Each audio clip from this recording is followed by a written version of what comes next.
Subscribe if you're always missing a sixth person. Hey, it's Friendly, and I make straight-to-the-point guides and helpful content. Visit my channel and try one of my step-by-step guides for Destiny 2. For example, Last Wish, Deepstone Crypt, Vault of Glass, and even the Prophecy Dungeon. If these do help you out, share with your clan or your friends. Comment will help you out, leave a like, and subscribe for more straight-to-the-point content. Without further ado, let's get into it. The reprised Crota's End Raid. This is a shortened and simplified version of my original deep dive version you can find on my channel and in the description below. This is a full raid guide, but I removed some concepts and nuances that are unnecessary for some people. For the full deep dive version, visit the link in the description below. This entire raid requires using something called the Chalice of Light. The whole team will have to interact with this in some way. This is a Chalice of Light. Picking it up begins to charge up this bar. Once the bar is full, you become engulfed in light with this timer. So I'm waiting for my bar to charge, and when it's fully charged and I'm filled with light, my teammate takes the chalice away from me. In that moment, I am granted an enlightened buff that I can use throughout the raid. I repeat, having the chalice taken away from you when your bar is full makes you enlightened. This is the enlightened exchange, so you need to have teammates helping. First up is the Hellmouth. Pick up chalice in center, perform chalice enlighten exchange. Any two teammates will be fine. As we all know, the chalice holder becomes enlightened after the exchange. Use enlighten on this plate, it'll flash. This indicates that the bridge is currently building. If anyone else is enlightened, they can use the extra enlighten on this plate to accelerate the bridge building. Just stay on the plate so that the bridge can continue building and then take the completed bridge downwards. First encounter, Abyss. Abyss is heavy on ad clear and there will be unstoppable ogres near the end. Let's talk about the goal first. We must travel in the dark, going from lantern to lantern. The lanterns will guide us to the end, which is marked by a bridge plate. Of course, you have a wipe timer as you travel from lantern to lantern, and you're constantly gaining stacks of Weight of Darkness up to times 10. As long as you're in this encounter, you have a timer and your stacks of darkness will increase. However, you can refresh this timer and bring your weight down. We know we'll travel from lamp to lamp, but the path is not clearly lit as it is illustrated here. Instead, it looks like this, where we need to activate a few lamps at a time, lighting our own way through. It would just be too easy if all lamps were already lit. In the end, you'll make it to this orange area with the bridge plate. You'll need to know what an active and inactive lantern look like. Here's what they look like. They aren't too hard to differentiate. Traveling from lantern to lantern, your team should stop at each lantern and everyone should look around and ahead to determine if the next lantern is active or not. Here are a couple of examples. Example, say we stop at this lantern and look ahead. We see that the next lantern is dark, meaning not active. Our job is to activate it. Assume we are in this situation where the next lantern is not active. If so, stay at the current lantern. Do not move forward to the non-active lantern just yet. As a team, look around the area near your current lantern. You want to look for a podium, and as shown, my teammate found the podium and is shooting at it. It looks like this. Well done, you found the podium near your current lantern. As you travel through this encounter, going from lantern to lantern, if the next lantern is not active, that means there's a podium somewhere near your current lantern. Depositing the Chalice of Light into these podiums activates lanterns. More on lamps. Only activated lamps can be enlightened if you have the enlightened buff, whereas non-active lamps have no response and no options. Enlightening lamps will also refresh your wipe timer. Staying nearby enlightened lamps also brings your Weight of Darkness down. If you ignore and don't enlighten any lamp, you're not refreshing your timer. Your timer will run out and your team will wipe. So please enlighten lamps and be patient and wait with your team next to the enlightened lamp. I suggest leaving any time below times 5 Weight of Darkness stacks. But don't wait around too long. The lamp will start to glow orange and it will eventually blow up and kill you. Don't skip any podiums because depositing the chalice into all podiums generates this message. This means you have activated all podiums of light. As shown, this is the end of the encounter, so if you skip the podium, you would not get this message, and you would not be able to enlighten this plate. And you need to enlighten this plate to build a bridge out of here. A simple strategy is 4 people involved in the Chalice enlightening exchange process, and the other 2 on ad clear. Here's an example of the Chalice people, and I do recommend going to each lantern and taking your time. In general, you're just activating a few lamps at a time, and don't skip podiums. The final stand. Once you find yourself climbing up the hill in this orange area, you are very close to the end. Make your way to this final orange plate. Continue Chalice exchange and enlightenment if needed. If not, deposit it into this final podium next to the plate. Now whoever is enlightened, go onto the plate and enlighten it to begin bridge building. Then just stay on the plate and let it build. Pop a well if you're worried, but at worst, there's just unstoppable ogres and maybe a knight or two. Eventually the bridge will be complete, noted by this flame glow, and you can cross the bridge and escape. Keep running into the light and I'll meet you at the next encounter. Second encounter, bridge. This is still an ad clear heavy encounter. Make sure to bring anti-barrier mods, and maybe bring 1 or 2 blinding nades or tractor cannons. It works really well here, as you'll see. As always, bring your best ad clear and survival subclasses. 3 main parts. First, enlighten your team. Then get your team to cross the bridge and stay on the other side. Then have a sword fight. Visually, use the chalice to enlighten team. Once the bridge is built, you can cross, but you can only cross with a special item in your hand. Each person will pick up an item and cross the bridge. 5 people will each grab a sword, cross bridge, kill a special enemy, deposit the sword. Your goal is to bring over a total of 5 swords. Let's go over the lay of the land. Chalice in the middle, and here's the starting side with 2 Annihilator totems and the same 2 totems on the other side as well. Notice there's a glowing plate underneath each totem. More on this soon. A middle bridge building plate that needs enlightened to build the bridge. The same type of plate as the previous encounters when you had to build a bridge. And of course the chalice in the middle.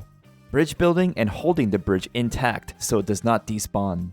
As before, staying on the middle bridge building plate builds the bridge slowly over time as teammate Panda is showing, but this makes the Annihilator tomes very angry and glow red until they eventually wipe you. However, if you step off the middle bridge building plate, you can effectively calm down those Annihilator totems. Right here, Panda steps off, and you can see gradually the totems calming down. But the downside is you stopped the bridge building. Therefore, while Panda is continuing to stay on the middle bridge building plate to continue building the bridge, you'll need 1 person to stand under or near each Annihilator totem, which will end up calming the totems down. You can see the totems gradually calm down, even though we're still on the middle bridge plate building the bridge. So you'll need 3 plate people, 1 on each plate. Bridge building. The bridge builds in segments, and you'll know if it builds a segment from this sound. I'll go. I'll go. If your bridge despawns, don't worry. Just step back onto all 3 plates as shown here, and you'll see a flame glow in the middle plate, indicating rebuild in progress, and the bridge will rebuild in segments. The deposit location is on the opposite side, so if you happen to be holding the chalice and you need to deposit it, follow this path to deposit the chalice. A lot of special enemies to keep track of. Infinite barrier champions. Sword bearer knights, when they die, they drop a special sword. Only enlightened people can pick up this special sword. Notice the enlightened option to pick it up. When the sword drops, it will eventually despawn over time. If you're holding a sword, do not use your class ability. It will force you to drop the sword and you will not be able to pick it back up. However, you are able to use grenades, such as healing grenades. Gatekeeper Knights, immune to all damage except the special sword. So, the sword holder is the only one who can kill it. Both the Gatekeeper and the Sword Bearer can be suppressed and blinded as shown here. Tractor Cannon also debuffs them, even though the Tractor Cannon shot itself does not do damage. Step by step, split team like this. For each area, decide who will be the plate person. Choose 1 person to be an MVP chalice delivery person. Usually the other person in the middle area. Here's a map layout, and the goal is to enlighten your team with 1 person still holding chalice. How do we do this? With 1 person designated as the chalice delivery person. This person will travel to each teammate, deliver the chalice to each teammate, perform a chalice enlightenment exchange with each teammate, then get each teammate enlightened. Simply going from person to person to person getting them enlightened. Let's start. Split into teams of 2, cover each area. Decide for each area who will be plate duty. Magenta smiley face are plate duty people. Middle plate person, grab chalice, go back to the middle plate. Perform chalice enlighten exchange with middle person. As shown, I become enlightened. I can enlighten the middle plate to begin the bridge building. Notice the flame glow. So chalice enlighten exchange, bridge is being built. While that's happening, I am the chalice holder. I go to the right side and I can get both teammates enlightened. As shown, I bring chalice over to teammates here. I tell Mr. Sid to take chalice off of me immediately. Then I wait until his bar is full. Then I take it off of him. I immediately then tell other teammate Uchiha Time Loss to take the chalice from me. Then I wait until his bar is full. Then I take it back off of him. So this side is done. Now I have to go to the other side and repeat and get those guys enlightened as well. So I need to go over to the other side and just repeat. I first give the chalice to Bernard. I wait until his bar is ready. Then I take it back. He's now enlightened. Next, I give chalice to Absent. Then I wait until his bar is ready. Then I take it back. This side is enlightened and done. Once that side is also enlightened, I can now return to the middle to get the middle plate person enlightened. This is the last person to get enlightened. At this point, the bridge should be fully built by now, and the remaining chalice holder in the middle should now go across the bridge and deposit the chalice and choose a plate to stand on. We are done with chalice for now. That person should stay on that side and clear ads and stay alive. At this point, a sword bearer will spawn. While keeping someone on each plate at all times, kill this sword bearer. Sword will drop. Because everyone on starting side is enlightened, anyone who's not on plate duty, go ahead and pick up the sword. Visually, sword holder crosses bridge, finds and kills gatekeeper, deposits sword. The deposit spot will be one of these diamond marked podiums. Take your pick, you can't miss it. After you preserve, choose an available plate to stand on. Rinse and repeat until you have 3 people on the other side and standing on all 3 plates. What we've just done is the 3 people on the opposite side standing on their plates, they are now holding the bridge in place. Visually, we are on the opposite side now, and there's clearly 1 person per plate, holding the bridge intact. This whole time, the starting side still has all 3 plates covered. Shown here at the starting side, all 3 of us are still waiting for the next step. At this point, the opposite side should tell the starting side people that hey, we have all 3 plates over here on the opposite side covered. We are now holding the bridge intact. You guys over there on the starting side can hop off your plates and enjoy some freedom of movement. So here we are on the opposite side, covering all 3 plates. We tell the starting side, hey, you can now leave your plates. Have some freedom. And you can see Nate Money is jumping up in the air, CK is also jumping up in the air, and they are leaving their plates. So the starting side plate people can now hop off their plates. The bridge will now be held intact by the opposite side plate people. So opposite side plate people do not step off those plates. Rinse and repeat so everyone crosses over to the opposite side. Because everyone crossed over, there's no need to hold the bridge anymore, so hop off all the plates. Go and get the chalice again, and begin enlightening as many people as possible. Just make sure to put it back. This entire time, you will be killing infinitely spawning barrier champions. Stay alive until you see and kill an ogre on left and right side. The moment they both die, the 5 swords you brought over will be made available to pick up. Take note of the diamond symbols appearing. Everyone who is enlightened can now pick up a sword. Then, 5 gatekeepers will bum rush you. Kill them all and you are done with bridge encounter. Next up is a mini encounter. There is still a chalice for enlightenment. As you progress, take note of these green walls. You need to be enlightened to go through these green walls. These walls will be critical in the next real encounter. This mini encounter is just preparing you for it. Continue performing chalice enlightenment exchange. Once that person is enlightened, have that person walk through the green wall and kill the shrieker. This will remove the green wall behind you and let your team pass and join you. But there is another green wall ahead of you, so perform Chalice Enlightenment Exchange one more time. The resulting enlightened person go through the green wall and kill the Shrieker. Whoever is a Chalice holder must be quick and deposit Chalice into this podium. You only have a limited amount of time to do so, and I believe it has to do with this slipping opportunity timer. When you're ready, drop down into the hole below. The Deathsinger. I strongly suggest one divinity, Thunderlord or equivalent machine gun, even double slugs, Leviathan's breath, but I personally like Merciless. Recommended exotics to reload weapons quickly. Well, Radiance Warlocks, please abuse Rain of Fire. And the usual burst damage supers. On average, this is a 2 to 3 DPS phase boss. This is a 2-step encounter. We need to access a chalice first to get enlightened, of course, then we can focus on getting to DPS. Let's gain access to the chalice. The boss is a wizard type, and we first need to take down her shield. As you rush out of the tunnel, try to spread out evenly with 3 going left and 3 going right. Inside this structure, you'll soon see that the left and right sides are connected. In any case, as you leave the starting area, 3 should turn to the right, and 3 should turn to the left. While killing ads, of course. No matter which way you go, just run up the set of stairs and into your respective side room, as shown here. Continue to kill ads, especially the blistered knights, and the shrieker in your room will eventually wake up. Kill it, and once both sides' shriekers are both dead, these green walls will disappear. As shown here, we're waiting on the other side's shrieker to wake up. There it is, it woke up, and the other side team will kill it. Once both shriekers are dead, the green walls in front of us disappear, granting us access to the chalice. Now, time to remove the boss's shield to damage her. Grab chalice and begin chalice enlightenment exchange. As usual. For this encounter, if you have the chalice, I suggest at this point that your whole team climb up to the balcony as shown here and hang out together and get as many people enlightened as you can. At minimum, you need to get 3 people enlightened. Once you have 3 people enlightened, deposit the chalice so you're not worrying about it. However, this is not a preserved podium. The preserved podium is downstairs. It was actually right in front of you where you came out at the start of the encounter. Back to the balcony. Get as many people enlightened. The minimum 3 enlightened will be assigned as wizard killers. 3 wizards to kill total. Each of you will go and kill a wizard. These 3 wizards may be in the following locations. These 3 rooms on the balcony. Or they might be in these 2 rooms in the left tower, and these 2 rooms on the right tower. Here's a better look at the 2 left tower rooms. Here's a better look at the 2 right tower rooms. Notice how these rooms all have a green wall? You will use your enlightenment to pass through to kill the wizard.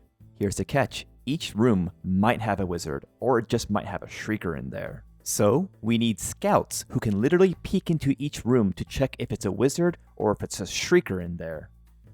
Anyone can scout and check the rooms, but generally the first person who is enlightened should immediately head out and scout the rooms. For the rest of the team, deposit the chalice once you have finished enlightening people. Then, you can either stay in the middle at clearing, or you can hang out and relax on the balcony. Just be ready to hop down when it's time for DPS.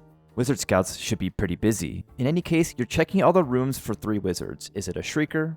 Is it going to be a wizard? Is it going to be another shrieker? Is it going to be a wizard? You just need to find 3 total wizards. A lot of times, they are hiding, or it's just difficult to determine, and you're just not sure. If they're hiding or you're unsure, I repeat, you do not need Wish Under. You do not need Wish Under.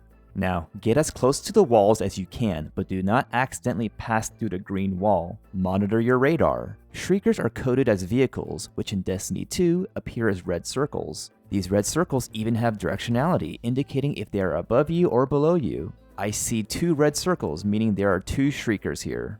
One above me and one below me. If you see a red circle, there's a shrieker. Make sure to check directionality to see where it is, above or below. Taking a look at my radar here, this means there's a shrieker below me. But hold on, in this same area, according to this same radar and using the process of elimination, this means there's a wizard above me, since there's no second red circle with an up arrow. Callouts can be contentious, so I'll just say what we have used. These are balcony left, middle, and right, depending on which direction you're looking at. It's always relative to which direction you're looking at. These are top left and bottom left. These are top right and bottom right. Here are better looks at top and bottom left, and here are better looks for top and bottom right. Let's get to DPS. Found 3 wizards, 3 enlightened wizard killers. Pick a room, split up, and wait outside each wizard room. As shown, we are all waiting next to our correct rooms. Give a countdown, then all 3 of you go inside and kill the wizard. The moment 1 wizard is killed, the boss begins her wipe timer, known as Dark Liturgy. This is all the time you have to kill the rest of the wizards if you haven't already, and then to run to your team and do DPS. Notice how my wizard is still alive, but the wipe timer already started? That means someone killed the first wizard already, causing the boss to start her wipe timer. You could go into the room before your other wizard killer buddies like Linwald here and weaken the wizard while you wait for Aroyson to travel to his room. Since the timer doesn't start until the first wizard dies, you could weaken your wizard in preparation. However, if you take too long, the boss will start the wipe timer regardless. See how the timer started even though none of us had gone into the rooms? DPS. Once your wizard is dead, leave your room. Once all 3 wizards are dead, the boss's shield will drop. Everyone meet in this middle center area. Pop well, get div on her, and then expunge her if you have extra enlightenment for extra damage. She will strafe a lot, just be careful. Rinse and repeat. If you need a second DPS phase, you must go and find 4 wizards now. For a third DPS phase, you must go and find 5 wizards. In any case, after DPS, drop down and reclaim the chalice, rinse and repeat the chalice exchange at the balcony, and then continue the wizard scouting for 4 wizards and 5 wizards if necessary. Kill all the required wizards, then meet the rest of your team in the central middle area again, pop well, and go to town on her. Even in this close space, she's still strafing. In any case, she's not very tanky, you'll be fine with a few DPS phases, and I'll meet you for Crota. Final encounter, Crota. The more well warlocks, the better, and I highly suggest running healing grenades. I'll explain why later. The usual supers, and the current damage method is to debuff with tractor cannon and spam sword light swing attacks. Any sword with these perks will be fine, especially relentless strikes. Lament is commonly requested, but I only suggest it if you can perfectly nail the combo. Getting to DPS requires getting enlightened, spawning the sword bearers, using enlightenment to pick up swords, using the swords to bring down Crota's shield, and then doing DPS, all before this giant ball in the sky wipes us.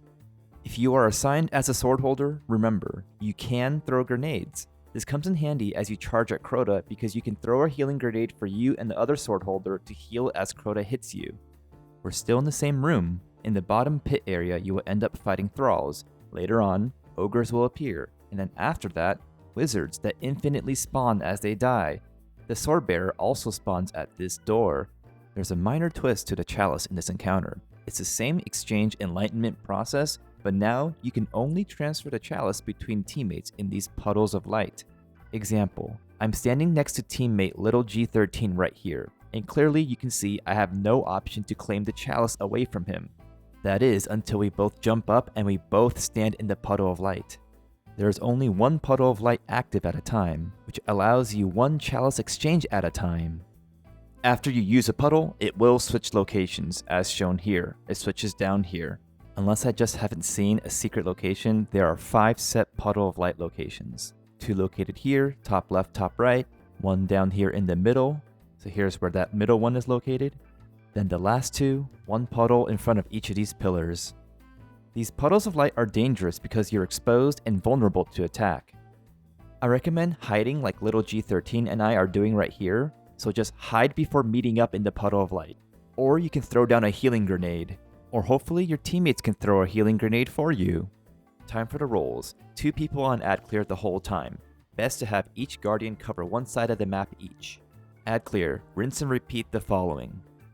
A pair of Boomer Knight brothers will spawn in the left and the right towers. Kill them all. Killing all Boomer Knights, not just 3, not just 2, not just 1, will cause 2 ogres and 1 sword bearer to spawn in the middle as shown here. Kill both ogres. This causes 2 wizards to spawn, as shown here. These wizards are special because they will keep respawning. These wizards will continue to respawn until a damage phase is finished. They will even hang around during DPS as well. Notice the wizard blasts on the right hand side. Once a DPS phase has concluded, you can safely kill any remaining wizards and they will not come back until the next set of ogres are spawned and then killed. Ad clear team, you are really important because you are a sword bearer generating factory. Follow this protocol and repeat as necessary. Kill Boomer Knights. This will trigger 2 ogres and sword bearer to spawn. Kill them. This triggers 2 infinitely respawning wizards to spawn. Boomers will return eventually. Repeat. Everyone else will be on Chalice Enlightened exchange duty. We need at least 3 people enlightened, with the last person depositing the chalice away so we will not need to worry about it. Out of the 3 enlightened people, 2 will hold swords and smack Crota with the swords. Shown here, Davos and myself are sword bearers. We are waiting for the rest of the team to gather before we charge in and smack Crota. These swords are the only weapons and damage that will take down his shield. Yes, you have infinite ammo to kill ads, but not for Crota. You only get a few swipes at Crota before it disappears from your hands. You should be able to do this combo before the sword disappears. Using this combo with 2 swords while waiting for the tractor cannon before you start hitting Crota will be enough to take down his shield. This is why tractor cannon is critical. Crota can kill you, so as a sword bearer, try to throw a healing grenade before charging in. The final enlightened person is the Oversoul shooter. You are primarily a support person.